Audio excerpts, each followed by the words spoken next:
మండు టెండలను సైతం లెక్క చేయకుండా టీడీపీ అధినేత చంద్రబాబు నాయుడు గట్టిగానే కష్టపడుతున్నారు.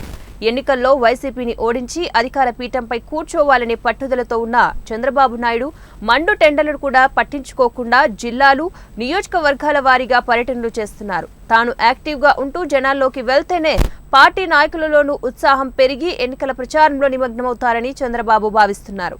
అందుకే వేటిని పట్టించుకోకుండా ఎన్నికల ప్రచారం వైపే దృష్టి సారించుతున్నారు. వైసీపీని ఆ పార్టీ అధినేత జగన్ను టార్గెట్ చేసుకుని విమర్శలు చేయడంతో పాటు టీడీపీ కూటమి అధికారంలోకి వస్తే ఎన్ని రకాలుగా ఏపీని అభివృద్ధి చేస్తామో, ప్రజలు ఎటువంటి సంక్షేమ పథకాలు అందిస్తామో వివరిస్తూ చంద్రబాబు పర్యటనలను కొనసాగిస్తున్నారు. వైసీపీకి పట్టున్న ప్రాంతాల్లో ఎక్కువగా పర్యటిస్తూ ఆ పార్టీని టార్గెట్ చేసుకుని విమర్శలు చేస్తున్నారు. చంద్రబాబు పర్యటనతో టీడీపీ శ్రేణుల్లోనూ ఉత్సాహం కనిపిస్తోంది.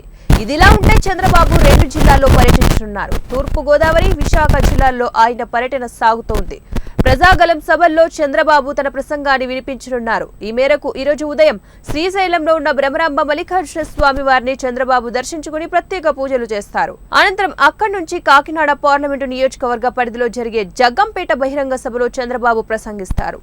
ఆ తర్వాత విశాఖ జిల్లాలోని శృంగవరపుకోటలో జరిగే సభలో చంద్రబాబు పాల్గొని ప్రసంగిస్తారు. ఈ మేరకు ఈ 2 జిల్లాలలోనూ చంద్రబాబు నాయుడు పర్యటనకు సంబంధించి అన్ని ఏర్పాట్లు పూర్తి చేశారు.